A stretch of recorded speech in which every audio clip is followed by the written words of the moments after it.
Gen Z kids যাদের সম্বন্ধে বলা হয় এরা জীবনে কিছুই করতে পারবে না, সেই জেনজি কিডসরাই কিন্তু সরকারকে ভেঙে দিল নেপালে এবং কেপি শর্মা ওলিকে বাধ্য করলো নেপাল থেকে রিজাইন দিয়ে পালিয়ে যেতে, কারণ এই করাপ্টেড সরকারকে তারা আর রাখতে চায় না। কিন্তু এই করাপ্টেড সরকারকে তাড়ানোর পিছনে মিডিয়া যে বড় জায়গাটিকে তুলে ধরছে সেটা হচ্ছে সোশ্যাল মিডিয়া ব্যান। কিন্তু সত্যি কি সোশ্যাল মিডিয়া ব্যান এত বড় আন্দোলনে পরিণত হলো? সত্যি কি সোশ্যাল মিডিয়া ব্যানের জন্য একটা সরকার ধূলিসাৎ হয়ে গেল? এর সদুত্তর হচ্ছে একদমই না। তো আসল কারণ কি তা নিয়েই কিন্তু আজকের এই ভিডিওতে আমরা আলোচনা করব এবং নতুন কিছু দিক আপনাদের সামনে তুলে ধরব, যা দেখলে আপনারাও ভাবতে বাধ্য হবেন সত্যি এই জিনিসটা তো মিডিয়া আমাদের সামনে ডিসক্লোজ করছে না।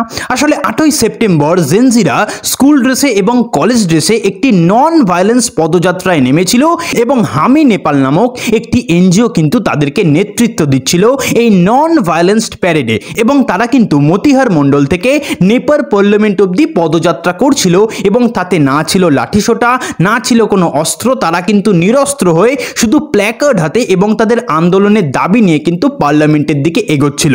কিন্তু যখনই তারা পার্লামেন্টের দিকে এগোতে থাকে এবং সেই শান্তিপূর্ণ মিছিল যখনই সরকার টের পায়, তখন কিন্তু তারা লাগিয়ে দেয় পুলিশ, এবং পুলিশ কিন্তু সরাসরি এসে সেই নিরস্ত্র এবং নন ভায়োলেন্সড মিছিলকে আটকাতে চেষ্টা করে।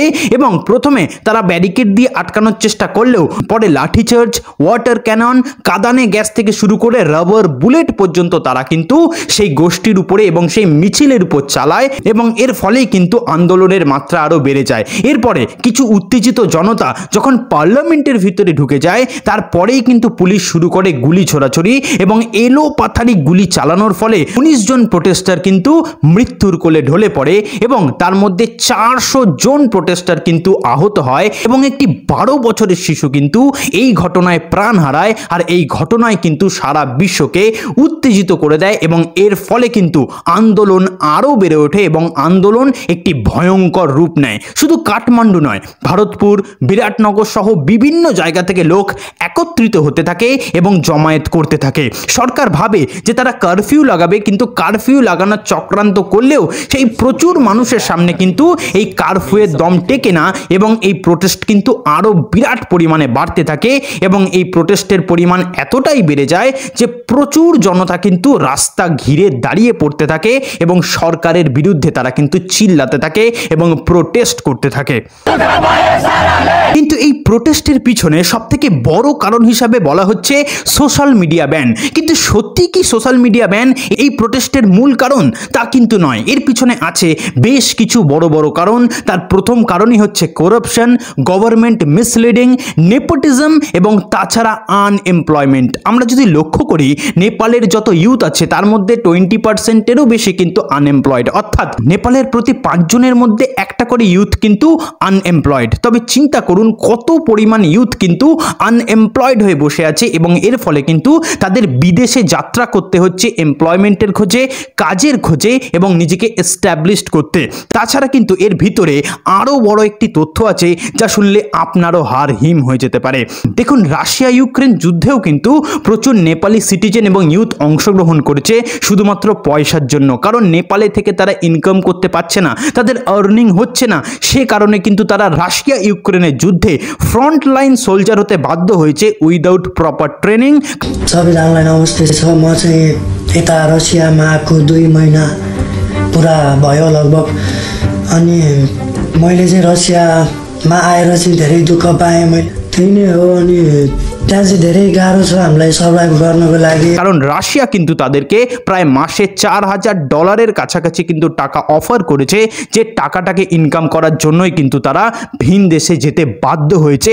আর এই রোষগুলো যাবে কোথায়? সেই রোষগুলোই কিন্তু সামনে এসেছে ইউথ এবং জেনজিদের হাত ধরে, এবং এই রোষের রোষানলেই কিন্তু একদম অগ্নিদগ্ধ হয়েছে সমস্ত করাপ্টেড নেতারা। তাছাড়াও কিন্তু এর পিছনে আরও বড় কয়েকটি কারণ আছে। সেটা হচ্ছে সোশ্যাল মিডিয়াতে মিডিয়াতে নেপো কিডস যত আছে তাদের শো অফ দেখুন, যেখানে সাধারণ নেপালি পরিবারের লোকেরা তাদের প্রিয়জনের দেহকে বিদেশ থেকে কফিনে করে আনছে, সেখানেই কিন্তু নেপো কিডস যত আছে তারা গুচির ব্যাগ কিনছে, দামি দামি গাড়ি, দামি দামি জায়গায় নানা রকম খাবার ভিডিও, তাছাড়া বড় বড় জায়গায় ট্রাভেলের ভিডিও কিন্তু তারা তাদের ইনস্টাগ্রামে হোক, তাদের সোশ্যাল মিডিয়া হোক, সেই সব জায়গায় কিন্তু ছাড়ছে, যা কিন্তু সবার চোখে পড়েছে এবং শিক্ষিত জনগণকে কিন্তু এই জিনিসটা একদম ভুল বোঝাতে পারেনি, যে কারণেই কিন্তু প্রোটেস্টের আগুন আরও বেড়ে গেছে। কারণ জনগণের পয়সায় নেপো কিডসরা যেভাবে নিজেদেরকে শো অফ করেছে তাতে বোঝাই গেছে যে জনগণের টাকা কোথায় গেছে, যা কিন্তু আরও প্রোটেস্টকে একটা বিরাট মাত্রা দিয়েছে।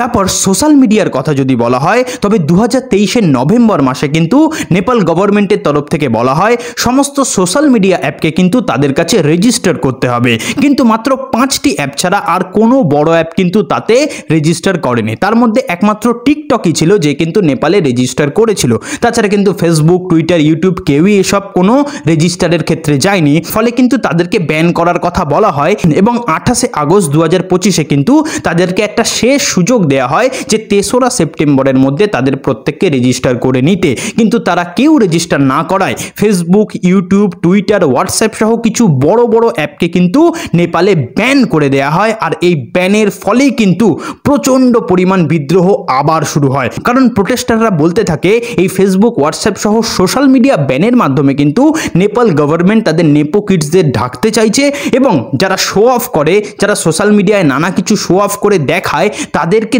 দূর করতে চাইছে সাধারণ পাবলিকের থেকে। তাছাড়া কিন্তু নেপালের সাধারণ ছেলেরা বহু দূর দূর এবং ভিন দেশে থাকার ফলে কিন্তু কমিউনিকেশনের জন্য এই সোশ্যাল মিডিয়া অ্যাপগুলো বিরাটভাবে নির্ভরযোগ্য ছিল এবং সেই অ্যাপগুলো ব্যান হওয়ার কারণে কিন্তু কমিউনিকেশনে ডিস্টার্ব হতে থাকে, ভিডিও কলিং, চ্যাটিংয়ে নানা সমস্যা হতে থাকে, যার ফলে কিন্তু এই আন্দোলন আরও বৃহত্তম হয়। আর তাছাড়া কিন্তু নেপাল একটি বিরাট ট্যুরিস্ট স্পট, আর ট্যুরিস্ট স্পটগুলো কিন্তু এখন অনলাইনের উপর সম্পূর্ণভাবে নির্ভরশীল। ট্যুরিস্ট স্পটকে প্রমোট করতে কিন্তু অনলাইনের অনেক ছবি, অনলাইনের অনেক ভিডিও এবং বুকিং ক্যাটাগরিজ লাগে, যেগুলো কিন্তু এর ফলে বন্ধ হয়ে যায়, ফলে কিন্তু ট্যুরিস্ট ম্যানেজারদের ইনকাম একদম নীল হয়ে যায়, যার ফলে কিন্তু এই বিদ্রোহ আরও বাড়ে। তাছাড়া কিন্তু যেসব জেনজিরা নেপালের সোশ্যাল মিডিয়া থেকে ইনকাম করতো, তারাও কিন্তু এর প্রকোপে পড়ে, ফলে কিন্তু সোশ্যাল মিডিয়া ব্যানকে কেন্দ্র করে অন্যান্য যত রাগ এবং বিক্ষোভ আছে সেটা কিন্তু বড় আরও হতে থাকে এবং এই আন্দোলনের চাপে পড়েই প্রথমে হোম মিনিস্টার রিজাইন দেয় এবং সমস্ত সোশ্যাল মিডিয়াকে আবার আনব্যান করে এবং অবশেষে কেপি শর্মা ওলি কিন্তু আর নিজে বাঁচতে পারে না এবং সেও কিন্তু রিজাইন দিয়ে দেশ ছেড়ে পালাতে প্রায় বাধ্য হয়ে ওঠে।